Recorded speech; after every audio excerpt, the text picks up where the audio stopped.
今回は深みの聖堂に眠るおぞましいものの正体に迫ります。深みの主教たちの本当の役目は何だったのか。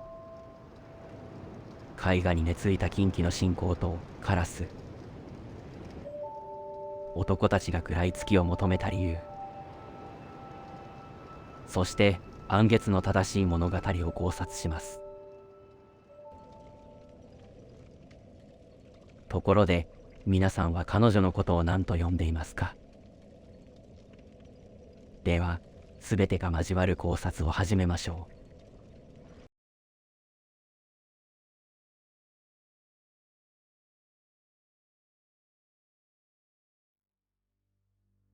聖堂はおぞましいものの寝床であり、故に彼らには大きな物語が必要だった。おぞみと共に深くあり、狂わぬほどの物語が。この聖堂にまつわるおぞましいものと聞いて、まず思い浮かべるのは人くらいのエルドリッチでしょうか。実際彼は見た目だけでなく、その品性が恐ろしいようです。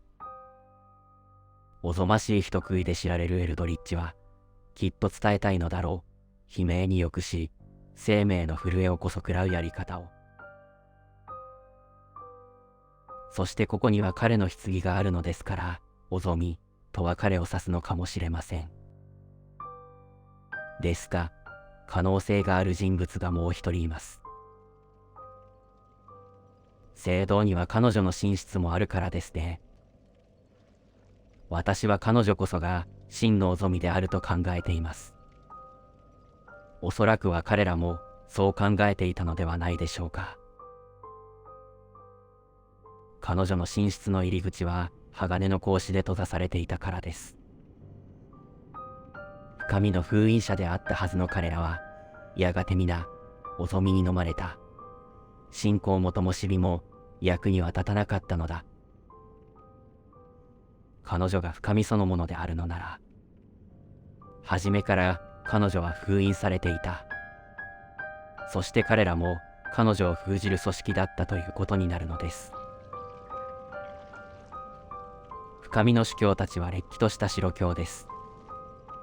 あるいはそうだったのでしょう。彼女は白教にとっておぞましいものであり、故に封じられていた。しかし、だとすれば、当然の疑問が湧いてきますね。檻はなぜ開いているのか。聖堂の巨人に開けてもらったんでしょうか。理由の方が重要ですね。彼らはなぜ彼女を解き放ったのか。では一つずつ紐解いていきましょう。まず、深みには3人の大主教がいます。一人はエルドリッチと共に聖堂を去ったマクダネル。一人はその帰りを待っていたロイス。そしてロザリアに仕えたクリムト。まあ、檻を破ったのは彼なのでしょう。だって仕えているのですから。その際に彼は白教への信仰も捨てたのでしょう。そしてロザリアの指を組織したのも彼だと考えられます。しかしクリムトは姿を現さず、女神に仕えた詳しい経緯も主教たちがおぞみに飲まれた理由も不明です。なので視点を変えて信仰のルーツをたどってみようと思います。例えば一口に白教といってもカリムだったりカタリナだったり、国によってそのスタイルに違いがあります。あるいは国や時代で力を持つ神も変わってくるのかもしれません。とはいえ彼ら全員の故郷は分かりようもないですが、ただ彼らの指導者たる法王の故郷ははっきりしています。私はここに深みの起源があると思うのです。若き魔術師サリバーンが絵画を去る前に残した魔術。その冷たい血は捨てるべき故郷であった。まだ何も失ってさえいなかったのだ。絵画世界とは世界のどこにも居場所なき者が導かれる場所だと言います。住人たちの多くはカラス人と呼ばれる者たちです。ロスリックの時代では、絵画を抜け出た彼らの同胞たちが至る所で異端を語り継ぎ、怪しげな儀式をしています。そうやって絵画に導かれた異者たちはカラス人になっていくんでしょうか。サリバーンとの戦闘中、その背に翼が生えるので、彼もカラス人の系譜なのでしょう。エレーミアス絵画の彼らはベルカのカラス人という名前になっています。ベルカとは罪人録を管理する暗月に携わるもう一人の神の名です。黒髪の魔女ベルカは異端であり、神々の中でも強い影響力を持つそうです。魔女と呼ばれるゆえんか、彼女には利力を奇跡の糧とする性質があります。その奇跡は闇なのか光なのか紫をまといます。そして絵画の中には彼女にまつわる多くの品があったことから、絵画世界と罪の女神ベルカは非常に関連深いと考えられます。あるいはカラスたちとも彼女は親しいでしょうか。絵画世界は1でエレーミアス、3でアリアンデルの2つが登場しましたが、私は2つの世界は同じ絵画だと考えています。理由はアリアンデル絵画の中にエレーミアスの面影があったり、アリアンデルとは絵画の修復師の名前であるからです。絵画世界は血によって描かれ、その修復に文字が用いられました。故に絵画は徐々に腐敗してゆくのだと思われます。おそらくはエレーミアスの頃から何度も修復が繰り返され、風景も少しずつ変わっていき、そして崩れていったのでしょう。ロンドール三姉妹の長女だったフリーデは、ある時絵画を訪れ、今までの立場を捨て絵画に住む者たちと共に腐りゆくことを選びました。その際に彼らの望む姿を身にまとったといいます。鎌は絵画の主プリシラの獲物から、そして修道女の格好はおそらくこの像からでしょう。エレーミアスにあったこの像はアリアンデル絵画の中にも存在しています。彼女は誰をかたどったものなのか、おそらくは邪教の修道女なのではないでしょうか。エレーミアス絵画は古い寺院を模しており、そこにはある信仰が根付いていたと思われます。それが邪教です。邪教とはまがまがしい儀式を行い、体力を回復したりする人たちです。邪教の力が込められた生贄塔を炎派生にすると、テキストが異端の魔力に変化します。見つけた人すごいですよね。絵画の中には邪教の鍛冶師も住み着いており、神狩りの武器を売っていたようです。つまり白教の神やその一族をほふるための武器です。そして邪神が描かれた盾は雷を防ぐ力を有し、彼らは二との力をも欲していたようです。邪神だぞ。白教全盛の世にあって居場所なき者たちが集う絵画世界ですから、それに恨みを抱く者もさぞ多かったことでしょう。そしてプリシラもまた絵画に封印された存在です。ということは彼女も表に出ていた時期があったのだと思われます。神々さえ恐れたその生命狩りの力を振るっていたでしょうか。ということで絵画世界は白教の天敵ともいえる邪教の総本山であり、それを率いたのが彼女だったのではないでしょうか。正直邪神様より彼女の方がはるかに重要な気がするのです。なぜじゃ。なぜならこの像が絵画の外にもあるからですね。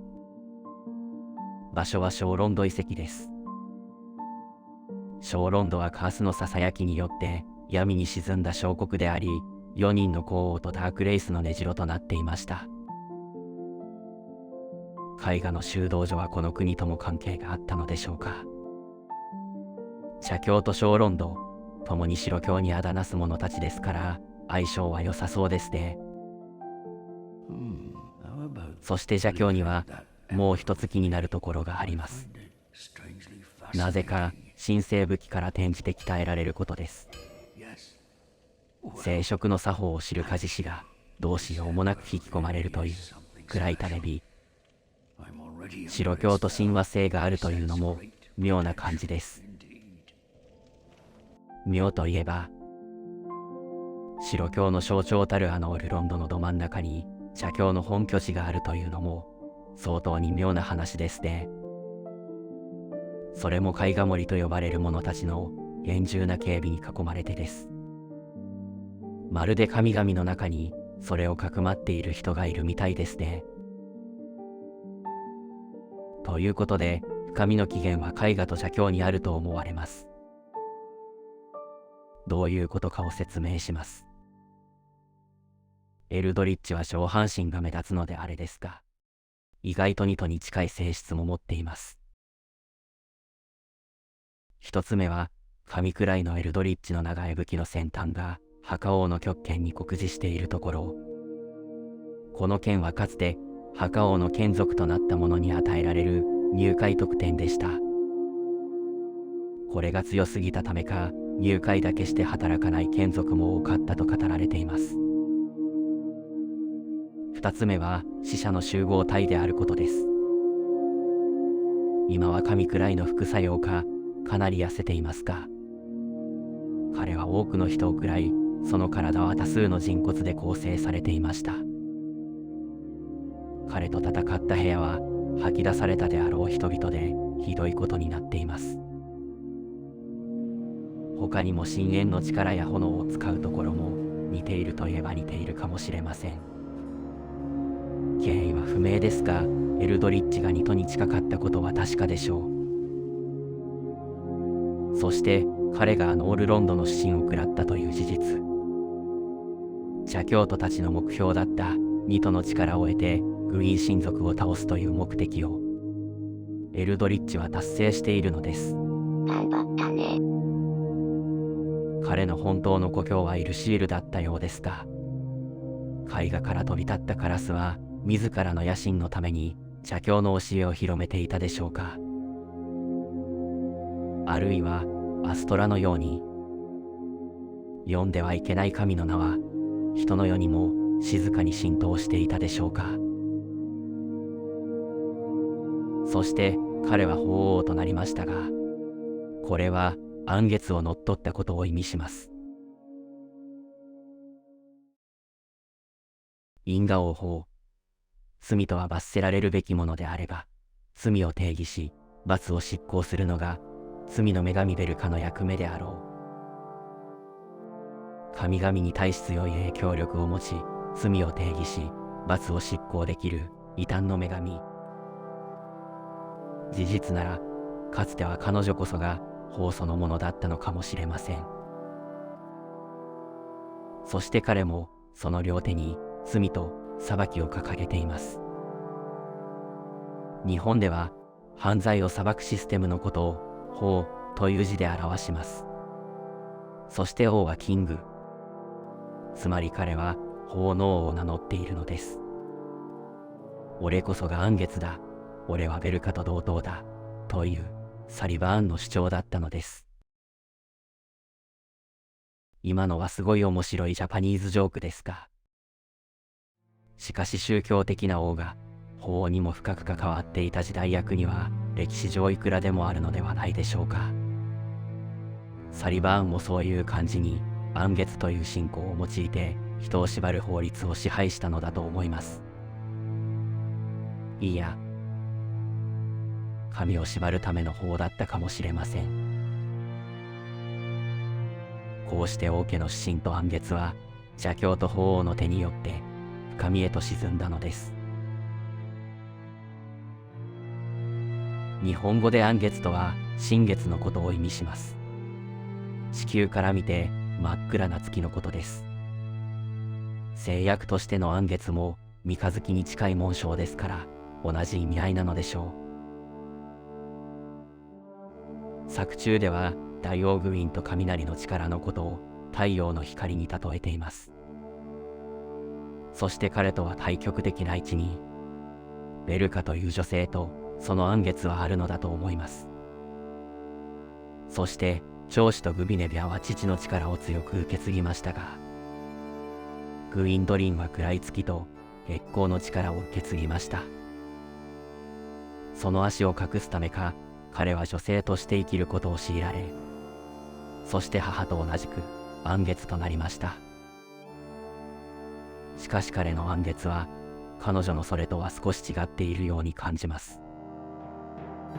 それは彼が影の太陽だからです。ダークさんと聞いて日食を連想された方は多いのではないでしょうか。新月と日食では現象としても異なるものであり、それは彼の持つ半身の性質とも合致しています。蛇は自分よりも大きな獲物を丸飲みにするという、まさに月が太陽を飲み込んでしまうことがあるようにです。日本ではこの現象を日食と言います。日は太陽を表しますので、文字通り月がそれを食べるのです。これを英語にするとソーラーエクリプスとなりますか。しかしグウィンドリンはダークサンを名乗っています。彼を表現するにあたってこれが最も重要なのではないかと思っています。彼は太陽になりたかったのであって、その地位や名声を欲したのではないということです。母やシースの月ではなく、姉や父の太陽に憧れたのです。暗月の恩恵を得るためには高い信仰を必要とします。それは裏を返せば彼自身の信仰の深さでもあります。彼が暗月の本分である神の敵を罰することに徹したように、たとえ団員が一人もいなくなろうとも総長の役目を妹に継承させたように、彼の信仰は執念深く必要です。日の光にどれだけ焦がれようとも暗い夜に生まれた宿命は変えようもない。故に彼の暗月は影の太陽であり、決して日食ではないのです。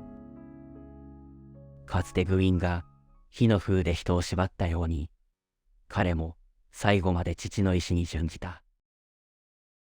これが彼の信仰であり、それを糧にした魔術なのでしょう。呪術師エギルは火に対し石のようなものを求め、それは鍛冶となった。彼の魔術もまさに蛇のように人を追います。後の研究ではその性質は闇に近いそうです。魔術であれ呪術であれ、人間性に触れる術は同じところにたどり着く。あるいは人であれ神であれ、暗い情念に触れる者たちは同じ場所へ行き着くのかもしれない。人を恨み呪いを吐いて果てていく、その神の物語は正しく復讐であり、たとえ己が食らわれようともその意志が途絶えることはなく、故に蛇のような執念はやがて彼らにも食らいつくのだろう。I would speak to my brother of this, one day, of the shining new hope that joined our dear company. I speak of thee, of course.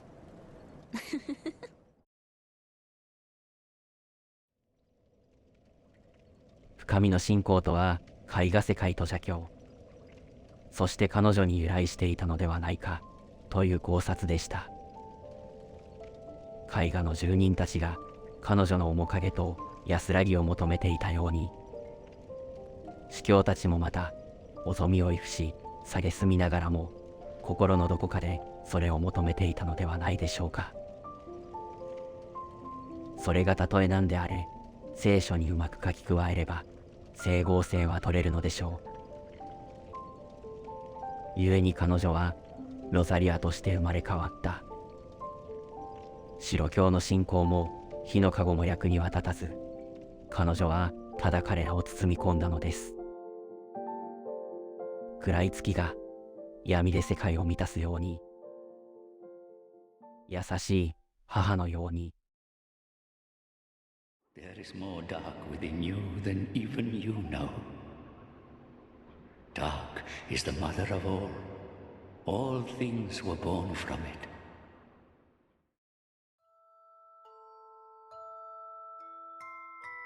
もしかすると私の考察は神の怒りの物語よりも長いのかもしれません。レオナールやゲルトルードはいつになったら登場するのか。次回、大魔が時の女神たちの考察にご期待ください。チャンネル登録と高評価もよろしくお願いします。